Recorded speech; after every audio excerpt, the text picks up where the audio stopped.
So hello guys, welcome back to my channel. So दोस्तों, आज था हफ्ते का पहला ट्रेडिंग डे। कल हमारी छुट्टी थी और आज हमारी फिर निफ्टी की एक्सपायरी थी। तो कहीं ना कहीं काफ़ी अच्छी एक्सपायरी गई हमारे पास। 8,500 रुपये के आसपास प्रॉफिट कमाया हमने। लाइक 80% रिटर्न बोल सकते हो आप आज की, कहीं ना कहीं। लेकिन जैसा मैं हमेशा कहता हूँ कि एक दिन प्रॉफिट करने से, 2 दिन प्रॉफिट करने से, 3 दिन प्रॉफिट करने से कुछ नहीं होगा जब तक आप at the end of the month या at the end of the week profitable नहीं रहते हैं। क्योंकि मार्केट इस तरह की चल रही है कि मार्केट आपको एक दिन पैसा दे देती है, लेकिन जब वो लेने पे आती है वो एक दिन का पैसा से ज़्यादा डबल ट्रिपल अगले दिन ही ले लेती है। तो कहीं ना कहीं ये आपको कंसिस्टेंसी मेंटेन करनी पड़ेगी। अगर आज की बात करूं, मार्केट में मूव तो आया है आज, और कहीं ना कहीं मार्केट में लेवल्स के हिसाब से ट्रेड करा होगा आपने। तो आई थिंक निफ्टी में तो पैसा कमाया होगा आपने। बैंक निफ्टी में भी लेवल ब्रेक होके 100 पॉइंट का मूव दिया उसने, लेकिन कहीं ना कहीं मार्केट वहां से फिर से नीचे आ गया। लेकिन बॉटम लाइन यही है कि मार्केट जिस तरह की चल रही है वहां पे आप स्कैल्पिंग से ज्यादा अच्छे पैसे कमा सकते हो, रेदर देन आप रेगुलर ट्रेड लेके बैठोगे उसको। 100-150 पॉइंट से ज्यादा एक पॉइंट में मूव आता है, फिर मार्केट उतना ही गिर जाता है, फिर दोबारा मूव आता है। तो ऐसे में बाय सेल करके काफी सारे सेंटिमेंट्स के साथ खेला जा रहा है, और प्लस इलेक्शंस की न्यूज भी है हमारी। तो कहीं ना कहीं मार्केट में मूव उसके बाद ही आएगा, मुझे ऐसा लगता है। हालांकि मंथली एक्सपायरी पे कुछ हो सकता है, क्योंकि रिजल्ट से पहले ही बिल्कुल मंथली एक्सपायरी है। तो एक मूव आ सकता है। मंथली एक्सपायरी कल नहीं है, परसों है मंथली एक्सपायरी। काफी लोगों को ये गलत फहमी है कि मंथली एक्सपायरी भी हमारी वेडनेसडे को होती है बैंक निफ्टी की। बैंक निफ्टी की कल एक्सपायरी नहीं है, थर्सडे को है। तो ये भी एक रिमाइंडर है। बट अब आगे क्या कर सकते हैं हम, उसके बारे में बात करते हैं। सबसे पहले मैं आपको जीरो हीरो भी बता दूंगा। फिन निफ्टी का ही चार्ट देख लेते हैं सबसे पहले कि फिन निफ्टी की एक्सपायरी थी, कि फिन निफ्टी में कहाँ मैंने जीरो हीरो ट्रेड लिया था और कैसे मैंने उसको बनाया था। अगर मैं देखूं फिन निफ्टी के सबसे पहले लेवल्स की बात करें, अगर आप लेवल्स की बात करोगे तो मार्केट में 19,710 के ऊपर बाय करना था, हमें 630 के ऊपर सेल करना था। दोनों में से कोई भी लेवल नहीं आया बिल्कुल एंड तक। लास्ट में जाके 310 315 के आसपास मार्केट ने 710 तोड़ा है। 710 से ये ऑलमोस्ट 737 गया है। तो यहाँ पे भी अगर किसी ने 700 की कॉल ली थी तो आई थिंक वो कुछ 0.50 या 60 रुपए की चल रही थी। और वो आई थिंक जस्ट जैसा मैंने बोला कि एक्सपायरी वाले दिन आप ये चीज कर सकते हो। नॉर्मल डेज पे अगर 3:15 लेवल तोड़ेगा तो आपको ट्रेड नहीं करना है, लेकिन एक्सपायरी वाले दिन अगर ऐसा हो तो आप वो चीज कर सकते हो। आपकी जीरो हीरो बन सकती है। अगर मैं आपको दिखाऊं यहाँ पे 310 के आसपास अगर टूटा है 315 पे, तो 315 पे मैं यहाँ पे 700 की कॉल देख लेता हूँ। 700 की कॉल का कितना रुपए गया था। आई थिंक ये दो डबल ट्रिपल तो हुई होगी कॉल, अगर यहाँ पे 1 रुपए की भी चल रही है अब। लेकिन वही है कि आपको ये लगता होगा कि अब तो 1 रुपए हो गया, अब तो खत्म हो गया है। ऐसा नहीं होता है। अगर मैं यहाँ पे दिखाऊँ, अगर आप यहाँ पे देखोगे इसको, लास्ट को कितने बजे हुआ है, अगर आप यहाँ देखो, ये ऑलमोस्ट ब्रेकआउट करा है इसने 315 पे। मैं 316 पे एंट्री पकड़ लेता हूँ अपनी। 316 पे अगर आप यहाँ पे देखोगे एंट्री पकड़ोगे तो कितनी 0.4 है। 0.4 से कहाँ गई है, 2.4। और उसके बाद एंड तक बैठोगे आप तो 2.95 3 तक गई है। 0.4 से 2.4 भी आपको पता है कितने परसेंटेज की रिटर्न है। 0.4 से अगर आप 2.4 तक करोगे, आप परसेंटेज खुद निकाल लो। अब वहां पे क्वांटिटी का खेल है। अब वो ये लोगों को लगता है कि ये हर बार होगा। अब ये हर बार नहीं होता। आप हर बार सेम क्वांटिटी लेके बैठोगे तब जाके आपका एक हिट लगेगी, और वो हिट आपका पूरा महीने का लॉस कवर कर सकती है। लेकिन इतना पेशेंस किसके पास है? पेशेंस ही नहीं है लोगों में। तो वो पेशेंस आपको रखना पड़ेगा। ठीक है। मेरे साथ भी इस परेशानी है। मैं ऐसा नहीं क्योंकि ज्ञान दे रहा हूँ आपको, कि मेरे साथ भी होता है कि मैं लॉस करता हूँ, प्रॉफिट करता हूँ। लेकिन कोशिश बार बार करते रहना है आपको। यही है, अगर इससे भाग जाओगे यहाँ से तो कुछ होने वाला नहीं है। ठीक है। इसके बाद मैंने ट्रेड कहाँ लिया था? मैंने ट्रेड लिया था इस जोन के आसपास। मतलब यहाँ पे मैंने 3645 को ली थी। इस एक कैंडल में ही आई थिंक वो डबल हो गई थी। मतलब 1 रुपए की ली थी मैंने, 2 रुपए 15 पैसे के आसपास हो गया था। तो वही मेरा मेजर प्रॉफिट था। उसके बाद मैंने पुट भी ली थी वैसे तो एक, वो भी डबल हुई थी 4 रुपए से। बट मैं कहीं ना कहीं कॉस्ट टू कॉस्ट निकल गया था, क्योंकि मुझे लगा जब प्रॉफिट बनी गया है तो उसके बाद क्या करना है, इसलिए कि। और इसमें से आई थिंक कुछ 7500 के आसपास हमारे अकाउंट में भी आ जाएंगे। बट आगे, अब आगे की बात करते हैं। आज का हो गया। अब आज के प्रॉफिट को कल के सर पे नहीं लेके जाना है। ये मतलब कुछ ज्यादा चीजें बता रहा हूँ मैं थोड़ी बहुत आपको आज। बट अब बात कर लेते हैं मार्केट के एनालिसिस की, जिसके लिए आप बेसिक से तैयार करो। यहाँ पे भी ये सेटअप था। ये देखो, रेंज थी, ब्रेकआउट हुआ, यहाँ पे रीटेस्ट हुआ। ये कैंडल, अब देखो खेलते कैसे हैं, खेलते ऐसे हैं। अगर आप इस कैंडल को ध्यान से देखोगे तो एक आपको हैमर दिखेगी, तो लोग यहाँ पे सेलिंग करेंगे। लेकिन आप ये सपोर्ट भूल जाओगे। प्लस जब इसका हाई ब्रेक होगा तो यहाँ पे कहीं ना कहीं बायर्स ने इसको नेगेट कर दिया। तो यहाँ पे मैंने एंट्री बनाई थी अपनी, और यहाँ पे ये जो दो कैंडल है इसी में अपना डबल हो गया था। इसके बाद उम्मीद तो थी मेरी 700 ब्रेक करेगा, लेकिन 700 के आसपास था साइकोलॉजिकल लेवल। तो कहीं ना कहीं मार्केट यहाँ साइडवेज करके बंद कर सकते हैं। नॉर्मली यही होता है एक्सपायरी पे, इसीलिए मैंने फिर वहाँ पे दूसरा रेट नहीं लिया। ठीक है। अब इसको बंद कर देते हैं, इसका काम हो गया। अब आगे की बात करते हैं कि आगे क्या हो सकता है। सबसे पहले इसको हटा देते हैं, क्योंकि हम एक्सपायरी पे ट्रेड करते हैं सिर्फ। बैंक निफ्टी में चलते हैं। अब बैंक निफ्टी में कल क्या हो सकता है, आज क्या हुआ, पहले उसकी बात करते हैं। अगर आप आज देखोगे तो मार्केट में मैंने आपको लेवल दिया था 43,880 का जोन। टारगेट हमारे 987 था। फर्स्ट अगर मूव आता है तो नॉर्मली मैं कहता हूँ, जिस तरह जैसे मैं बोल रहा हूँ कि 100 पॉइंट से ज्यादा मूव नहीं दे रहे हैं एक बार में। ठीक है। उसके बाद 44,070। मार्केट ने क्या किया? मार्केट पहले गैप अप ओपन हुआ, उसका क्लोजिंग के आसपास आया, सपोर्ट लिया। अब देखो यहाँ पे मैंने कैंडलस्टिक पैटर्न बता रखी है आपको। सपोर्ट रेसिस्टेंस पे, सपोर्ट पे कौन सा पैटर्न बना था? इंगल्फिंग पैटर्न बना था। इसके हाई के ऊपर ले सकते थे। ये स्टॉप लॉस लेवल्स के हिसाब से भी पैटर्न्स को अब देखो। मैंने सारे वीडियो बना रखे हैं। आप इस प्लेलिस्ट में आओगे ना, जैसे मैंने प्लेलिस्ट खोली है, यहाँ पे आपको ट्रेंड लाइन का भी वीडियो मिल जाएगा, स्ट्रेटेजी का वीडियो भी मिल जाएगा, सारे वीडियो मिल जाएंगे। 26 वीडियो है इसमें। अगर ये पूरी देखोगे तो आपको काफी कॉन्सेप्ट क्लियर हो जाएंगे, आपको काफी सारे लाइक हेल्प मिल जाएगी इसमें। ठीक है। लेवल 880 पे ब्रेक हुआ। अब देखो यहाँ पे क्लोजिंग आई, किसी ने यहाँ पे एंट्री बनाई। ठीक है। ये आपकी एंट्री थी, ये आपका स्टॉप लॉस होता। ठीक है, नॉर्मली। अब मैंने टारगेट क्या था, ये थे कहाँ था गया मार्केट? मार्केट गया सिर्फ 43,948 तक। 950 से फिर मार्केट नीचे आ गया। स्टॉप लॉस आपका याद रखो ये था। इसमें थोड़ा बफर भी दोगे तो मार्केट ने कहीं ना कहीं यहाँ पे आपका स्टॉप लॉस हिट कर दिया।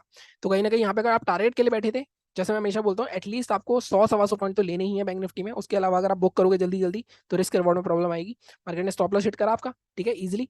उसके बाद मार्केट, अब इसमें थोड़ा स्मार्ट बंदा खेल सकता था कि ये रेंज है, इस रेंज के नीचे रख सकता था, लेकिन वो आपको अपनी रिस्क कैपेसिटी के हिसाब से देखना पड़ेगा कि स्टॉप लॉस आपको कितना लगाना है। इसके बाद मार्केट ने फिर से 43,800 से ब्रेक करा, इसी ने मान लो सेकंड एंट्री ले ली यहाँ पे। अब देखो नॉर्मली मैं क्या कहता हूँ, नॉर्मली मैं कहता हूँ जब back to back green candle के साथ ब्रेकआउट होता है ना, तो वहाँ पे थोड़ा बहुत रिट्रेसमेंट का वेट करा करो। उसके बाद मार्केट ने नीचे आया, हालांकि इस बार आपका अगर आपने ली होगी, अगर आप इस कैंडल का भी लो लगाते हो या आप यहाँ पे कहीं, तो स्टॉप लॉस आपका यहाँ कहीं होगा। इसने आपको प्रॉफिट दिया होगा एट द एंड तक, बट प्रीमियम कितने बड़े होंगे पता नहीं, क्योंकि प्रीमियम नीचे आया ऊपर गया, मतलब प्रीमियम ही डीके हो जाता है इसमें पूरा। ठीक है, तो बैंक निफ्टी में कुछ खास हुआ नहीं। निफ्टी की भी एक बार रिव्यू ले लेते हैं, उसके बाद फिर बात कर लेते हैं कल क्या कर सकते हैं। निफ्टी के रिव्यू की बात करूं तो इसमें टारगेट हमारा क्या था, 876। अगेन देखो यहाँ पे क्या हुआ, अब यहाँ पे निफ्टी में क्या हुआ है, निफ्टी में यहाँ पे एक स्ट्रेटेजी लगी है हमारी, अगर आपको याद हो पहले 10 मिनट की, तो इस प्लेलिस्ट में मिल जाएगी आपको। अगर आप यहाँ पे देखोगे तो इसमें हमारा लेवल था 19,876, इसके ऊपर बाय करना था 919 और 945। अब क्या यहाँ पे देखो क्लोजिंग आई 5 मिनट के चार्ट पे, और इसका यहाँ पे हाई ब्रेक हुआ। काफी लोगों ने एंट्री ले ली होगी, लेकिन ये रूल में नहीं है हमारे। मैंने आपको, आप रूल देखना है इसमें, एक वीडियो ये भी पढ़ा है, how to trade my levels का। यहाँ पे रूल क्या था, रूल ये था हमारा, अगर कंटिन्यूअसली जाएगा और यहाँ पे ब्रेक करेगा तो हम कभी नहीं लेंगे, और 50 पॉइंट से ज्यादा मूवमेंट के बाद ब्रेकआउट होगा तो कभी नहीं करेंगे। तो यहाँ पे आपको रिट्रेसमेंट का वेट करना था, दोबारा एंट्री भी आपकी यहाँ हुई होगी। अब सेकंड टाइम आप क्लोजिंग का वेट ना भी करके क्रॉस करने का भी ले सकते हो, या अपने चार्ट पैटर्न को 5 से 3 मिनट कर सकते हो, लेकिन भैया आपके ऊपर है। यहाँ पे हाई निकला 919 तक टारगेट था, टाइम नहीं बचा था, लेकिन 3-5 पे हुआ है तो कुछ लोगों ने अवॉइड कर दिया होगा, तो निफ्टी में आपको कोई ट्रेड नहीं मिला होगा। कोई दिक्कत की बात नहीं है इसमें। ठीक है, अब हम कल की बात कर लेते हैं। बैंक निफ्टी पे चलते हैं, सबसे पहले सब कुछ डिलीट करते हैं जैसा हम हमेशा करते हैं। 1 मिनट गाइस, इसको हटा देते हैं एक बार और इसको डिलीट कर देते हैं। अब डेली चार्ट पे अगर मैं जाके देखूं सबसे पहले, देखो डेली चार्ट पे मार्केट ने कहीं ना कहीं आज फिर से, जैसे मैंने आपको, अगर आप वीकली मेरा एनालिसिस वाला वीडियो देखोगे, मैं आपको बार बार बोल रहा हूँ कि मार्केट में ये वाली जो रेंज है ना 43,900 की, इस रेंज के ऊपर मार्केट को निकलना है, और मार्केट इसके ऊपर निकला लेकिन सस्टेन नहीं करा। 3 दिन लगातार रैली भी आ चुकी है। अगर मार्केट जैसे इलेक्शन की न्यूज हुई तो मार्केट कल फिर से नीचे आने की उम्मीद हो सकती है। मार्केट हो सकता है इसी रेंज में घूमे। बाकी कल जिस तरह, लेकिन मार्केट जो बंद हुआ है वो हायर हायर पॉइंट पे बंद हुआ है अपने, अगर आप देखोगे 5 मिनट का चार्ट, तो कल गैप अप भी हो सकता है। ग्लोबल मार्केट्स वैसे तो अभी कुछ ओपन हुआ नहीं होगा, लेवल भी देख लेते हैं ग्लोबल मार्केट्स में क्या चल रहा है। अगर मैं एचडीएक्स निफ्टी तो देख ही सकता हूँ, तो यहाँ पे देखोगे एचडीएक्स में 19,950 के आसपास ही है, तो कहीं ना कहीं यहाँ पे थोड़ा गैप अप हो सकता है। गैप अप होता है या नहीं होता है, क्योंकि यहाँ पे एक गैप भी पड़ा, अगर आप देखो यहाँ तक का 44,055 तक का गैप फिलिंग भी हो सकता है। बट कहीं ना कहीं मार्केट में आज लेवल थोड़े निकालने थोड़ा सा मुश्किल हो सकता है। अगर देखोगे आप ध्यान से कैंडल को, अगर मैं इसको थोड़ा सा करूँ तो आपको दिखेगा एक डोजी टाइप की कैंडल बनी है, तो यहाँ से बाइंग भी आ सकती है, सेलिंग भी। ऐसी कैंडलों पे मैं आपको हमेशा बोलता हूँ इनका हाई लो बहुत इंपॉर्टेंट होता है, तो इसका हाई मार्क कर लेते हैं और इसका लो मार्क कर लेते हैं। ठीक है, अब 15 मिनट के चार्ट पे चल के देखते हैं। मेक और ब्रेक लेवल पे है ऑलमोस्ट, कहीं ना कहीं बैंक निफ्टी, और निफ्टी मुझे लग रहा है कि कहीं ना कहीं मूव आने वाला है। निफ्टी थोड़ा स्ट्रॉन्ग चल रहा है बस, मतलब 2 दिन से नेगेटिव था निफ्टी, आज थोड़ा स्ट्रॉन्ग हो गया। बैंक निफ्टी हाई पे बंद हुआ है, तो कहीं ना कहीं थोड़ा सा हो सकता है। देखो यहाँ पे जैसे मैंने बोला, अगर मैं इसका हाई भी मार्क करता हूँ आज का हाई कितना है हमारा, 90,000 43,946, इसके ऊपर फिर से एक रेसिस्टेंस है 44,070 का। तो अगर हमें तगड़ी बाइंग का ट्रेड लेना है तो हम इतने पॉइंट के लिए नहीं जाएंगे वैसे ही। फिर भी मैं आपको बोलता हूँ, अगर आप मार्केट मान लो फ्लैट होता है और 44,000 आपका 43,966 निकालता है, तो कहीं ना कहीं मार्केट में ये फर्स्ट टारगेट 44,076 तक के जा सकते हो। इसके ऊपर निकलता है तो सेकंड टारगेट आपका ये वाला जोन रहेगा, जो कि 44,150 की और भयंकर बाइंग आएगी। उसके ऊपर मार्केट सीधे सीधे 44,115 तक जा सकता है। 300 पॉइंट यहाँ पे मिल सकते हैं। कल होने की उम्मीद मुश्किल लग रही है वैसे तो मुझे, क्योंकि परसों एक्सपायरी है मंथली की, और प्लस जो न्यूज चल रही है। एक चीज और ध्यान नोटिस करो आप, मार्केट लगातार ना ऊपर जा रहा है। अगर आप देखो 22 तारीख से मार्केट लगातार ऊपर जा रहा है। कहीं ना कहीं एक ये ट्रेंड लाइन बना के रखना। 1 मिनट गाइस, ये ये ट्रेंड लाइन भी बना के रखना। ये ट्रेंड लाइन जब टूटेगी तो मार्केट में एक अच्छा खासा फॉल भी आ सकता है, एटलीस्ट 750 तक ऊपर जितना जा रहा है ना, 750 तक दोबारा आ सकता है, क्योंकि ये मार्केट का ब्रेकआउट जोन था। ठीक है, बाइंग लेवल मैंने आपको बता दिया, सेलिंग भी हमारी जैसे मैंने बोला। अगर आप ये ट्रेंड लाइन बनाओगे, इसके बाद प्रीवियस स्विंग क्या होगा, इसको मैं थोड़ा सा एडजस्ट कर देता हूँ, इसको हम थोड़ा सा यहाँ पे लेके जाते हैं।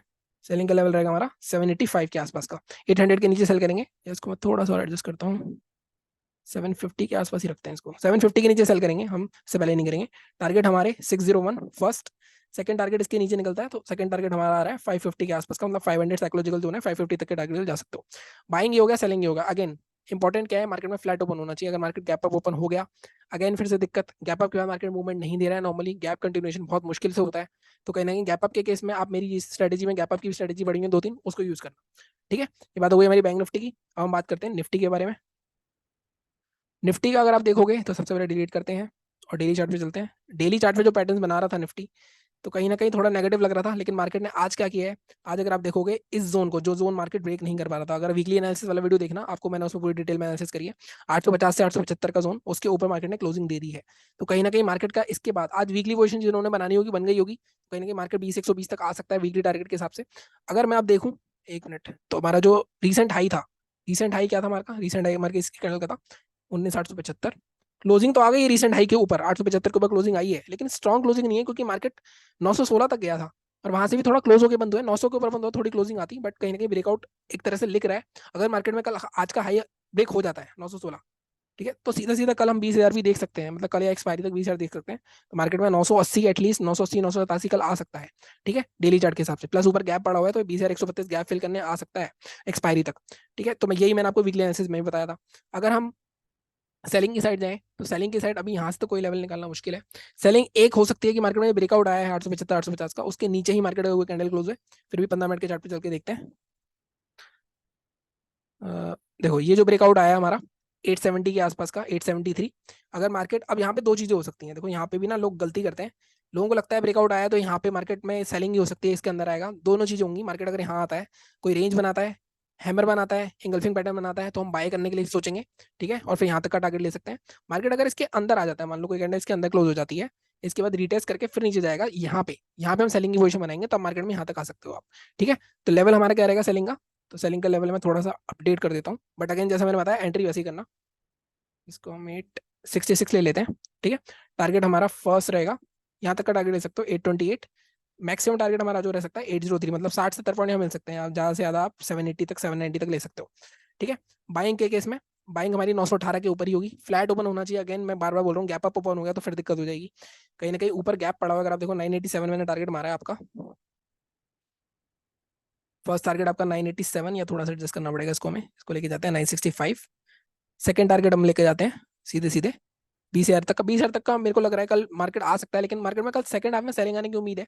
मार्केट अगर 20,000 को टच करता है तो वहाँ पे सेलर एक्टिव हो सकते हैं, बट अगेन लेवल ध्यान से मार्क करना, ट्रेड करना जब आपको ट्रेड मिले, ऐसे ही रैंडम ट्रेड मत करना। और कल एक्सपायरी तो है नहीं कोई, ना बैंक निफ्टी निफ्टी की, परसों एक्सपायरी को, मंथली एक्सपायरी थर्सडे को होती है, ठीक है भाई। चैनल को इसी तरह सपोर्ट करते रहो, लाइक करो, शेयर करो, सब्सक्राइब करो। Thank you so much.